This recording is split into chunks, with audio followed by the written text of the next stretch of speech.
Amy Slayton, a star of 1000 LB Sisters, is in a reflective mood as she remembers her best times from 2024.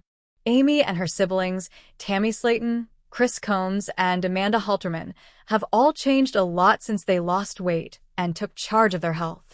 Amy recently introduced a new member of the family, a lizard. In addition to that surprise pet, the star of 1000 LB Sisters Season 6 also said that her kids' names are based on characters from scary movies. She didn't have a year full of happy times, though. She was arrested and recently pleaded guilty to having drugs. Amy Slayton from 1000 LB Sisters shared her 2024 replay, which is a collection of her favorite and best moments from the whole year. She also showed off how much weight she had lost. Amy recently posted on Instagram to talk about what her life has been like over the past year with only a few days left in the year. But a day in the life of a Slayton brother. Chris's funniest moments. Chris Combs woke up in Dixon, Kentucky, just as the sun was coming up. He knew it was going to be a fun day. "I'm sick of all the serious talk about losing weight." He marched into Amy's living room wearing a fluorescent pink flamingo blouse and shorts with chili pepper patterns and said, "I'm here to entertain you all today." Tammy almost threw up her morning coffee. "Chris, you look like a yard sale threw up on you." Chris just smiled. "That's the point, sis." 1. The rodeo at the grocery store. Amy, Tammy, and Chris went to the grocery store later that morning to buy some healthy food. But as soon as Chris saw the motorized shopping cart, he jumped on it like he was in a NASCAR race. He raced down the cereal aisle, yelling, "Coming through, Slim Fast Express." A shocked old lady dropped her box of cornflakes, and Tammy rolled her eyes, so hard you could hear it. The cart tipped just enough to send a bunch of watermelons tumbling all over the place when he tried to make a sharp turn into the produce aisle. Bowling for free. Chris laughed as he acted like he had hit a strike.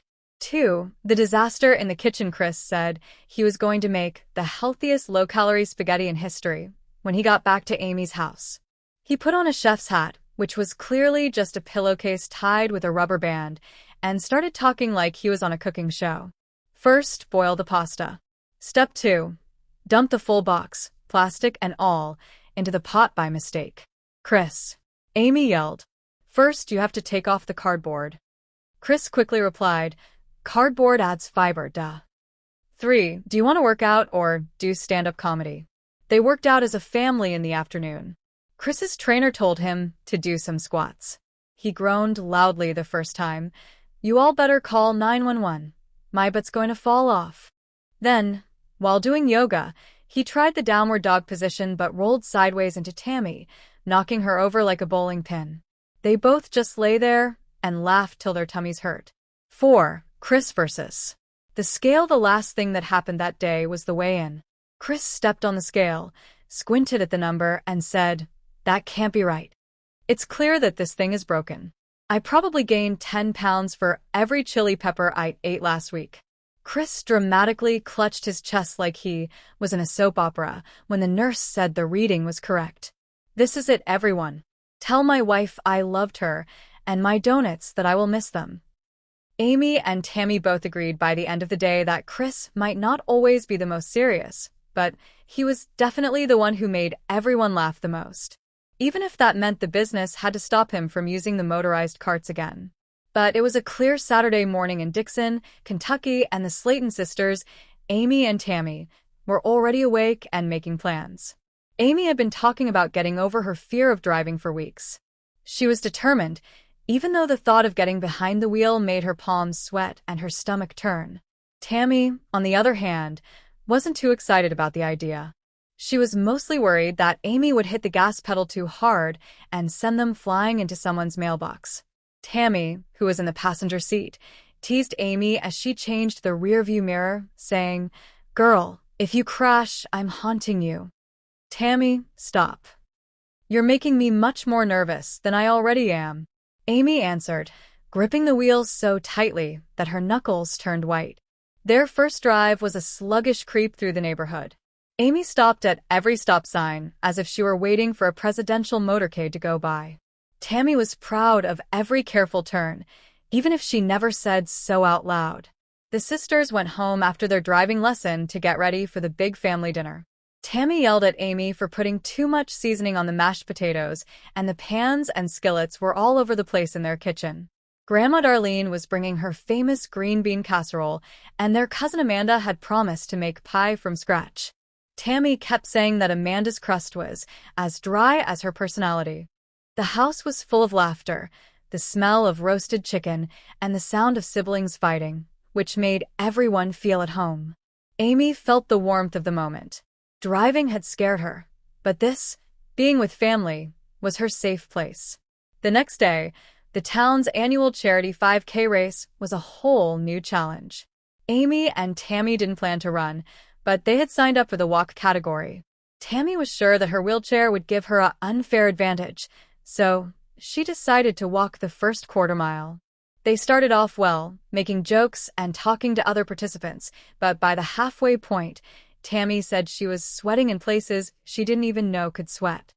Amy, on the other hand, felt a rush of pride. Every step and every drop of sweat showed that they were making progress, both in a physical and mental sense. The sisters sat on their porch together and drank sweet tea by the end of the week. Amy felt better, not in terms of weight, but in terms of her mood. She had to deal with her fear of driving, help host a family dinner, and even take part in a 5K walk. Tammy said to her, "Well, look at you, Miss Overachiever. What's next? Jumping out of a plane?" "Maybe not yet," Amy said with a giggle. "But I'm thinking maybe a trip by car." Tammy smiled and rolled her eyes. "Okay, but I'm bringing food." The Slayton sisters knew right away that they were on the road to more than just physical change. They were learning to be brave and face each challenge head-on. But the sun shone brightly over Dixon, Kentucky, but inside Tammy Slayton's small living room, the air was thick with both humidity and her thoughts.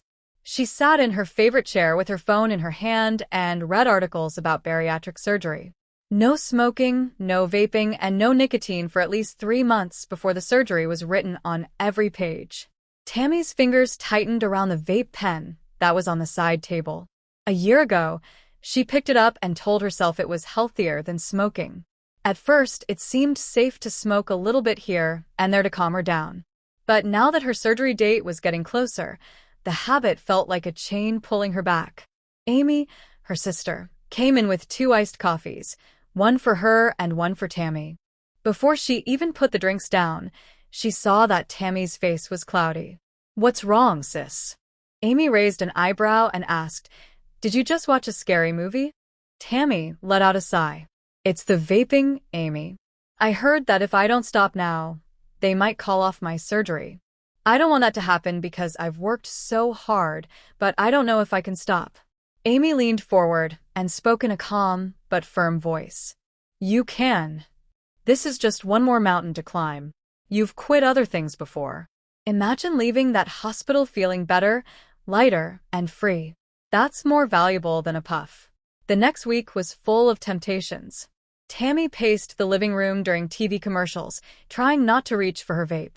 She tried chewing gum, drinking water, and even knitting, but her scarf looked more like a lopsided blanket. She really wanted to eat, but she kept reminding herself of the surgery. One night, after a long and stressful day, she almost gave in. The vape was right there on the table, and the light from the lamp made its metal body shine. Her hand hovered over it, but then she thought of the picture of herself walking out of the hospital after surgery with confidence. Instead, she picked up her phone and called Amy. Tammy said, "I almost gave in," her voice shaking. "But you didn't," Amy said with pride. "That's a win. Tammy, take it one day at a time. One day at a time." Tammy was in her doctor's office 3 months later, and her heart was racing. The doctor smiled and said, "Congratulations, Tammy. Your tests show that you haven't used nicotine in the last few weeks. We can go ahead with your surgery." Tammy's eyes filled with tears, not just from relief, but also from pride. She had looked the cloud in the eye and gotten rid of it. She was no longer afraid that vaping would ruin her chances. The way to her new life was clear, and she was ready to take the first step. But Amy Slayton's emotional intervention on 1,000-pound sisters after a shocking drug arrest the warm afternoon in Kentucky had been quiet until the sirens suddenly went off. Amy Slayton, one of the stars of TLC's 1,000-pound sisters, was caught up in a storm of flashing lights, confusion, and fear. What started as a normal trip to the store turned into a nightmare when she was arrested on suspicion of having illegal drugs. Hours later, the news had already gone viral on the internet. Headlines screamed, "Amy Slayton is in jail," while people on social media shared their thoughts, judgments, and worries. Tammy Slayton sat in her wheelchair in the family's small living room, reading every comment on her phone. The sisters had been criticized in public before, but this time it felt different. This wasn't just about Amy's weight, diets, or TV shows. It was about her health, her kids, and her future. When Amy got out the next morning, she looked tired and shaken when she got home. Her hair was a mess, her eyes were puffy from crying, and her voice was barely above a whisper. She said that the arrest was a mistake and that the drugs weren't hers and had been mixed in with her things by mistake. Tammy thought that Amy's stress had been building up for months and that she might have made some bad choices to deal with it. Chris, Amanda, and Misty all met in the living room that night. Tammy called Amy in and said, "Sis, we love you," which was a rare moment of seriousness for her. "But this isn't you. Before this gets worse, you should talk to someone." Amy said she was fine and tried to laugh it off, but she shook her hands and didn't look him in the eye. That's when Amanda put a folder on the coffee table. It had a list of Kentucky therapists, support groups, and addiction recovery programs. "We're going to do an intervention," Amanda said firmly. "We're not here to make you feel bad. We're here to help you not lose everything." Amy didn't want it at first. She was upset, angry, and embarrassed. She told her siblings they were making things up and that the media had gotten the story wrong. Chris quietly reminded Amy of her 2 young sons and how much they needed her to be healthy and there for them. This made her walls start to crack. She cried as she said that since her divorce, she had felt alone even in a house full of people. Amy decided to go to a short-term recovery program the next morning. She wasn't doing it because she felt guilty about getting arrested. She was doing it because she knew she needed help with her mental health, stress, and the unhealthy ways she had been dealing with them. Tammy held her sister's hand and whispered, "You're stronger than you think," as they said goodbye at the rehab center's doors. TLC cameras caught the emotional moment. "I'll be here when you come back." Amy came out weeks later looking better, more focused, and ready to take charge of her life. The charges from the arrest were eventually dropped, but the intervention had already made her a different person. She started going to counseling sessions once a week, joined a support group for moms, and even started making healthier meals at home. The scandal that could have ended her career turned out to be the thing that saved it. And for the Slayton family, it was a reminder that love, forgiveness, and second chances are stronger than what people think of you on reality TV. But Chris and Amy do yoga. On a sunny Tuesday morning in Dixon, Kentucky, Amy burst into Chris's living room with a rolled-up yoga mat under her arm and a smile that scared the cat. "Chris," she said in a dramatic voice, "we're going to do yoga today." Chris, who was sitting comfortably in his recliner with a plate of biscuits and gravy, stopped eating. "Yoga? Isn't that just fancy stretching for people who shop at Whole Foods?" Amy rolled her eyes. "It's good for losing weight, relieving stress, and being flexible. We need it, brother." Chris squinted his eyes in a suspicious way. "What's the catch?" Amy said, "No catch. TLC is filming it for a short behind-the-scenes look at the show. They even sent us a real teacher from Lexington." Chris and Amy were standing in their driveway 15 minutes later, with mats laid out on the uneven grass. Willow, the calm yoga teacher, smiled and said, "Today, we're going to work on easy poses for beginners." Chris put his arms across his chest. "Good. I'm more of a beginner than an advanced pretzel." The first pose was called Mountain Pose. Amy copied Willow exactly, with her hands together at her chest and her chin up. Chris, on the other hand, didn't get it and tried to stand on his tiptoes, which made him wobble dangerously. He said, "I feel like a Jenga tower." Then came Downward Dog. Amy bent over and tried to straighten her legs, but her hand slipped, and she let out a little yelp. Chris tried it, but his knees didn't like the idea, so it looked more like collapsed puppy than downward dog. Willow gave them support. It's not about being perfect. It's about finding your own flow. Chris laughed. My flow is a little blocked today. Next was the warrior pose. Amy lunged forward with her arms outstretched. Chris tried, but his front leg shook so much that it looked like he was trying to get a spider off his shoe. He said, I feel like I'm going to joust someone. Amy was sweating but smiling by the time they got to the halfway point. Chris, I think we're really starting to get the hang of it. Chris shook his head. No, you're getting the hang of it. I'm just trying to stay upright. Corpse pose, which is lying flat on the ground with your eyes closed, was the last pose of the session. Chris loved it right away. This one here is the best. Finally, I can do this pose. Amy laughed. Are you talking about napping? The TLC crew then asked them how they were feeling. Amy said, I feel calm, stretched, and like I burned some calories. Chris said, I feel like I fought myself in slow motion and won. They toasted their success with water bottles instead of soda when they got back inside. Amy said, we might do it again next week. Chris smiled. Sure, if by yoga you mean the part where you lie down at the end. That Sunday, the special aired, showing a mix of their awkward attempts, funny comments, and surprisingly sweet sibling support. Fans loved it, and Chris and Amy unintentionally started a small online trend called Yoga with the Slaytons. Tammy, who was watching from her room, laughed and said, I'd join you all next time, but only for that last nap